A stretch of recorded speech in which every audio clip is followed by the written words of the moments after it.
পৃথিবীতে একটাই সম্পর্ক আছে যেটা কোনোদিনও ভাঙে না, যে সম্পর্কের শুরু জন্মের আগের হয় আর শেষ হয় না মৃত্যুর পরেও। সে সম্পর্ক মা। তুমি হয়তো অনেক মানুষকে ভালোবেসেছো, অনেকের কাছ থেকে ভালোবাসা পেয়েছো, কিন্তু একদিন বুঝবে মায়ের ভালোবাসার মতো ভালোবাসার কোথাও নেই। একটু ভেবে দেখো, যখন তুমি এই পৃথিবীতে এসেছিলে তখন তোমার মা 9 মাস ধরে তোমাকে নিজের শরীরের ভেতরে বয়ে এনেছেন। অসংখ্য কষ্ট সহ্য করেছেন, কখনো ঘুমাতে পারেননি, কখনো ঠিকভাবে খেতে পারেননি, কিন্তু কখনো অভিযোগ করেননি। তুমি জানো, সন্তানের জন্মের সময় একজন মা যতটা ব্যথা পান তা প্রায় একসাথে 20টা হাড় ভাঙার সমান। তবুও তিনি হাসি মুখে বলেন, আমার বাচ্চা এসেছে, এটাই মা।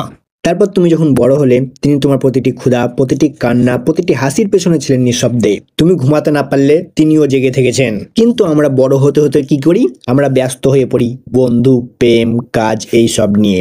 মায়ের ফোন আসে, আমরা বলি মা এখন কথা বলতে পারবো না, পরে বলবো। সেই পরে অনেক সময় আর আসে না। একটা সময় আসে যখন মা হয়তো বৃদ্ধ হন, চোখে ঝাপসা দেখেন, হাঁটতে কষ্ট হয়, আর তুমি তখন শহরে ব্যস্ত নিজের জীবনে।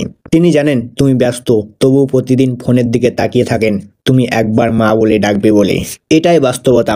আমরা যার থেকে পৃথিবীর সবচেয়ে বেশি ভালোবাসা পেয়েছি তার দিকেই সবচেয়ে কম ভালোবাসা ফিরিয়ে দিই। আমি একটা গল্প বলি। একজন ছেলে বিদেশে চাকরি করত। প্রতিদিন তার মা ফোন করত। সে বলতো, মা এখন কাজ আছে, পরে কথা বলবো। একদিন ফোন এলো, এবার মায়ের কাছ থেকে নয়, হাসপাতাল থেকে। সে ছুটে চলে এলো, কিন্তু তখন অনেক দেরি হয়ে গেছে, মা নেই। তার ঘরে শুধু একটা নোট লেখা ছিল, তুই সুস্থ থাকিস, আমি তোকে বিরক্ত করব না আর। এই লাইনটা পড়ে সে ভেঙে পড়েছিল।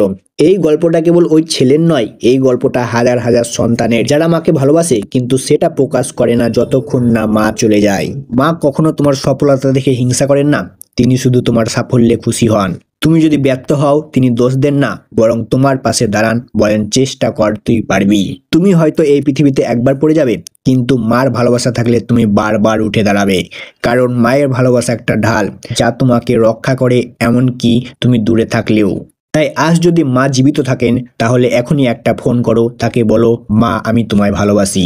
যদি তুমি কাছে থাকো, তাহলে আলতো করে জড়িয়ে ধরো, তার কাঁধে মাথা রাখো, কারণ ওই কাঁধটাই পৃথিবীর সবচেয়ে নিরাপদ জায়গা। আর যদি মা না থাকেন, তাহলে চোখ বন্ধ করে তার স্মৃতিতে একটা ধন্যবাদ বলো, কারণ আজ তুমি যে মানুষটা, তোমার মা তার কারণ। মা পৃথিবীর সেরা, তিনি তোমার প্রথম বন্ধু, প্রথম শিক্ষক আর শেষ আশ্রয়। মাকে সম্মান করো, কারণ যে ভালোবাসাটাকে তুমি আজ এড়িয়ে চলছো, কাল সেটাই তোমার জীবনের সবচেয়ে বড় অভাব হয়ে যাবে।